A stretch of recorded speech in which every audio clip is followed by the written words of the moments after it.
हमारी भारतीय संस्कृति अध्यात्मवादी है, तभी तो उसका स्रोत कभी सूख नहीं पाता है। वो निरंतर अलग जगाकर विपरीत परिस्थितियों को भी आनंद और उल्लास से जोड़कर मानव जीवन में नवचेतना का संचार करती रहती है।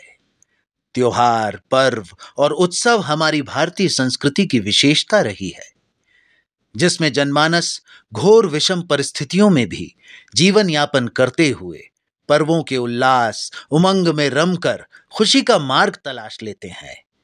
आज ये पर्व भारतीयता की पहचान बन चुके हैं। इस समय मंगलकर्ता विघ्न विनाशक गणेश जी के जन्मोत्सव की धूम चारों ओर मची है। कभी महाराष्ट्र में सातवाहन, चालुक्य, राष्ट्रकूट और पेशवा आदि राजाओं द्वारा चलाई गई गणेशोत्सव की प्रथा आज महाराष्ट्र तक ही सीमित न होकर देश के कोने कोने में ही नहीं अपितु कई दूसरे राष्ट्रों में भी मनाया जाने वाला पर्व बन बैठा है। गणेशोत्सव की धूम सार्वजनिक स्थलों में विद्युत साज सज्जा के साथ छोटी बड़ी सजी धजी प्रतिमाओं के विराजमान होने से तो है ही साथ घर घर में विभिन्न सुंदर आकार प्रकार की प्रतिमाओं के विराजने से और भी बढ़ जाती है।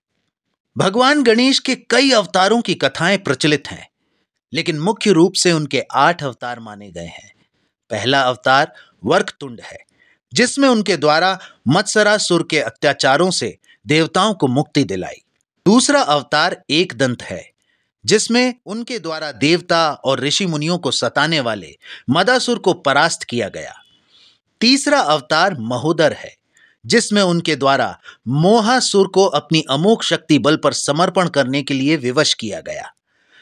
चौथा अवतार गजानन है, जिसमें उनके द्वारा अधर्म, अनीति और अत्याचार के प्रतीक लोभासुर के अभिमान को नष्ट किया गया। पांचवा अवतार लंबोदर है, जिसमें उनके द्वारा सूर्य देव से निरोगी और अमरता का वरदान पाने वाले क्रोधासुर की क्रोधाग्नि को मिटाया गया। छठवां अवतार विकट है, जिसमें उनके द्वारा शिव से वरदान प्राप्त छल कपट ईर्ष्या द्वेष पाप झूठ के पर्याय बने कामासुर को अपनी बुद्धि बल और नीति युक्त वचनों से परास्त किया गया।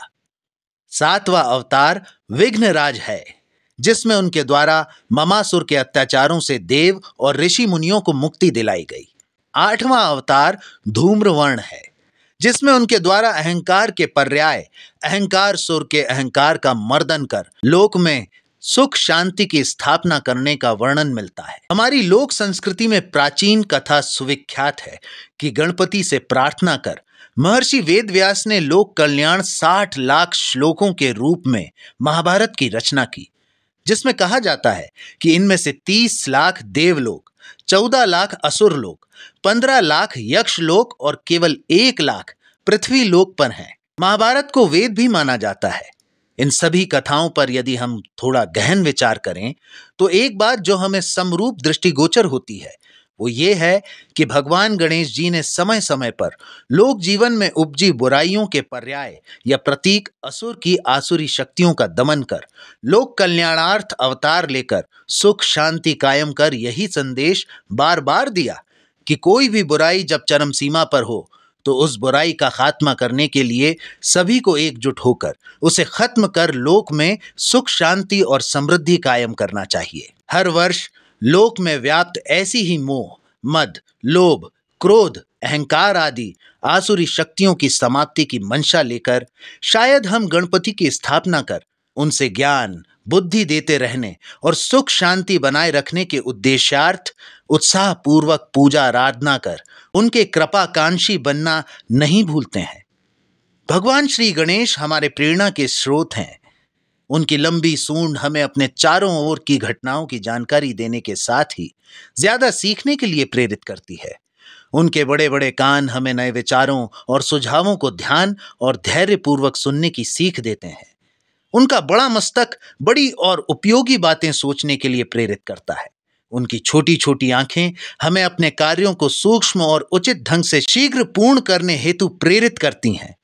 उनका छोटा मुंह हमें इस बात का स्मरण कराता है कि हमें कम से कम बोलना चाहिए। युग दृष्टा लोकमान्य तिलक ने समाज को एकाकार करने के लिए गणेशोत्सव की जो परंपरा कायम की है, आइए उसे कायम रखें और हर्षोल्लास से गणेशोत्सव मनाएं। अगले वर्ष फिर से गणपति जी विराजमान हो, इसलिए प्रेम व श्रद्धा पूर्वक सब कहते हैं, गणपति बप्पा मोरया, पुढच्या वर्षी लोकरिया।